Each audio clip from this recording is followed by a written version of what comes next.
Hey everyone, welcome back. Ready for another deep dive? Absolutely. Always ready to dig into some fascinating topics. Awesome. So today we're tackling something that's, well, pretty close to home for a lot of us, I think. We're talking about cities and how they're changing. Oh, interesting. Changing in what way? I mean, cities are always evolving, right? True. But this time, we're going green. Now we're diving into the world of green buildings and sustainability in urban architecture. Now, that's a topic I can definitely get behind. Sustainability is becoming more and more critical, especially in those concrete jungles we call cities. Exactly. And what's really cool is we're going to zoom in on New York City. It's like a living laboratory for all these cutting-edge trends and innovations. New York. Now, that's a city that never sleeps. A&E is always building. Makes sense that they'd be leading the charge in a lot of ways. Totally. And, we're not just going to be talking about skyscrapers and fancy office buildings. We're going to see how this sustainability thing is impacting all kinds of buildings. Oh, so like how it's trickling down to, say, apartment buildings and residential areas. You got it. It's about the big picture and how sustainable practices are changing the entire urban landscape. Sounds fascinating. Where do we even begin with something as big as this? Well, I figured we got to start with the basics, right? Like what does green building even mean these days? I feel like it's one of those buzzwords that everyone throws around but doesn't always truly grasp. Oh, absolutely. I think the concept well, it's definitely evolved a lot over time. It's not just about slapping some solar panels on a roof and calling it a day. Yeah, like I remember maybe 10 or 15 years ago, going green meant using those weird swirly light bulbs. That was pretty much it. Huh. Yeah, those CFL bulbs. We've come a long way since then. Now it's about a much more, I'd say holistic approach, right? Holistic, I like that. What does that look like in practice? Well, it's really about thinking about a building's entire life cycle, from the materials we use to construct it to how it's used, operated, and even how it'll eventually be, deconstructed. Wow, so the whole shebang. Yeah. But that makes sense. Every stage has an environmental impact, right? Exactly. And the goal is to minimize that impact at every step of the way. So, for instance, we're talking about energy efficiency, right? Like designing buildings that use less energy for heating, cooling, and lighting. That's a big one. Yeah, especially with energy costs going through the roof these days. Sustainable and budget-friendly. I like it. Right. And then there's water consumption, of course. We're seeing a lot of innovative ways to reduce water usage in buildings, like rainwater harvesting systems or low-flow fixtures. Have you seen those, by the way? Oh, yeah. I actually have those in my apartment now. My water bill has definitely thanked me. See, it all adds up. But it goes beyond that, too. Green buildings now also focus on things like indoor air quality, making sure the spaces are healthy and comfortable for people to live and work in. Makes sense. A healthy building for healthy people. It's almost like buildings are becoming these, like, living organisms, interacting with their environment and adapting to be more efficient and in tune with nature. Is that too out there? Not at all. That's a great analogy. And a lot of this shift, this more holistic approach, well, it's driven by the need to address climate change, right? And that's especially urgent in densely packed urban areas. Cities account for a huge chunk of greenhouse gas emissions, and buildings, they play a starring role in that drama. Yeah, that makes total sense. Yeah. So when we talk about cities trying to go green and be more sustainable, it sounds like New York City is the place to watch, wouldn't you say? What's going on there that's so groundbreaking? I'd say so. New York is just fascinating in this context. For one thing, it's enormous, right? Millions of people crammed into this relatively small space, so the challenges are huge. But it's also got some of the most ambitious sustainability targets I've seen anywhere. They're aiming to, get this, reduce greenhouse gas emissions by a whopping 80% by 2050. Wow, 80%. Right. Ambitious is an understatement. Right. But how do they plan to actually make that happen? Well, that's where things get really interesting. They've been putting some pretty bold policies into action. One that's been making waves is something called Local Law 97. Ooh, Local Law 97. I've heard whispers about this. It sounds, honestly, a little intimidating. Is it as scary as it sounds? It can seem that way at first glance. It's basically this law that sets strict limits on how much energy buildings are allowed to use. And, here's the kicker, if a building goes over that limit, the owner, they get slapped with some serious fines. Ouch.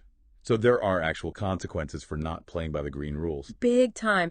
And you know what? It's actually been pretty effective at getting building owners to take energy efficiency seriously. We're seeing a lot of investment in upgrades, things like better insulation to keep the heat in or out, high performance windows, and more efficient heating and cooling systems. It's forcing people to think long term about the real costs of energy consumption. Smart. So it's not just about encouraging people to do the right thing. It's about putting systems in place that make it, well, essential for everyone to get on board. Exactly. And what's cool is that the shift is happening everywhere. It's not just about the super modern futuristic buildings. We're seeing older buildings getting retrofitted with these green upgrades too. So even those classic New York brownstones are getting a green makeover. Yep. They might have history, but they can be sustainable too. And speaking of makeovers, have you noticed how many more green roofs are popping up around the city? Oh, yeah. It's like suddenly rooftop gardens are everywhere. Yeah. Are those just for looks, or is there some real benefit to having all that greenery up there? It's both, actually. They definitely add some beauty to the city, but they're also functional. They help to combat what's called the urban heat island effect. Have you ever heard of that? Maybe. It rings a bell, but I can't quite place it. Explain it like I'm, I don't know, a plant trying to survive in the concrete jungle. Okay, so picture this. Concrete and asphalt, they absorb a ton of heat from the sun, right? Way more than natural surfaces like soil and plants. Right. I'm feeling that heat already. Exactly.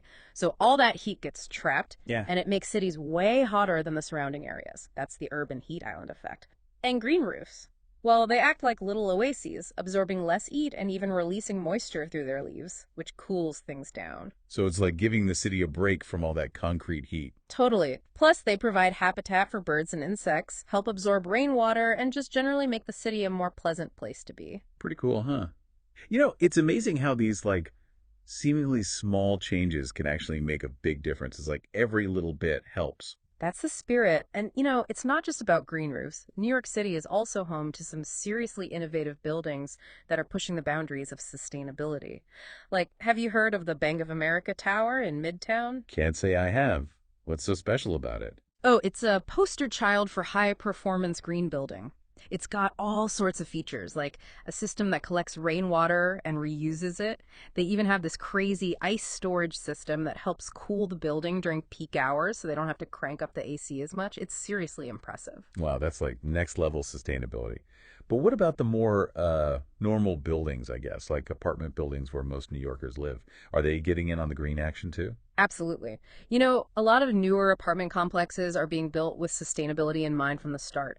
They're using energy efficient appliances, low flow faucets and shower heads, and even smart thermostats that can learn people's habits and adjust the temperature accordingly. It's all about making sustainable living easier and more integrated into everyday life. I mean, who doesn't love saving money on their energy bill? Right. And feeling good about reducing their environmental footprint. It's a win-win. But, this isn't just a New York thing, right? I'm curious, are other cities around the world jumping on this sustainable city bandwagon? Oh, absolutely.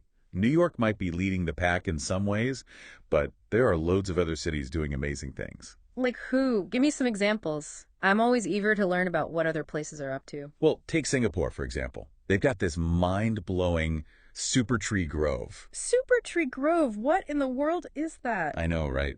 It sounds like something out of a sci-fi movie, but it's basically this amazing park filled with these giant tree-like structures covered in vertical gardens.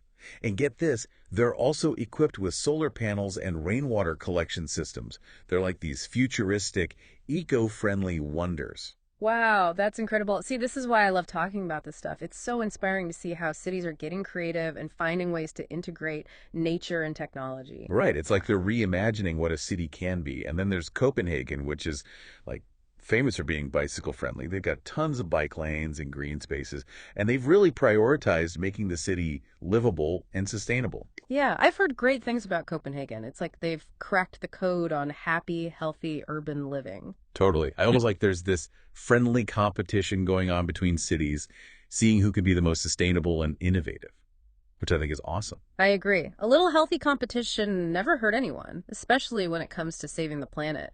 But, thinking about all these different approaches and success stories, what do you think are the biggest takeaways? Like, what can architects and city planners learn from all this to make future projects even better?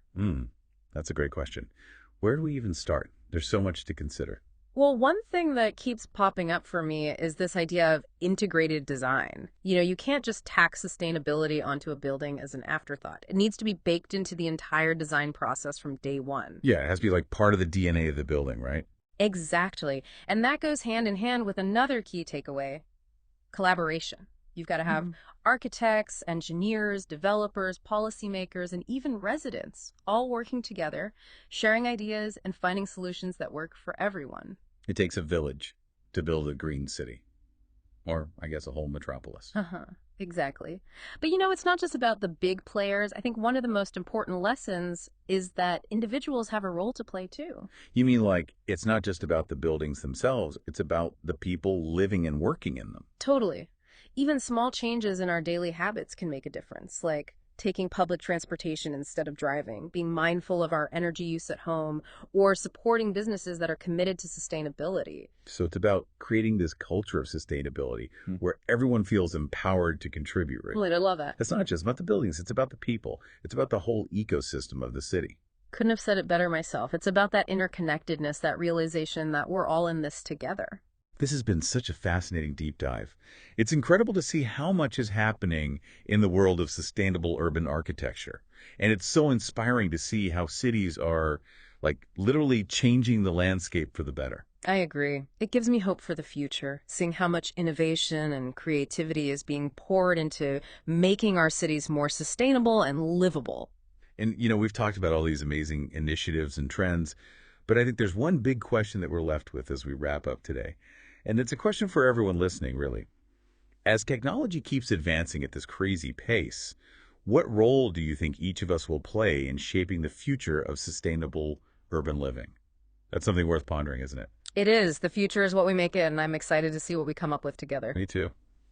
Well, on that note, thanks for joining us on this deep dive. Until next time, keep those green ideas flowing.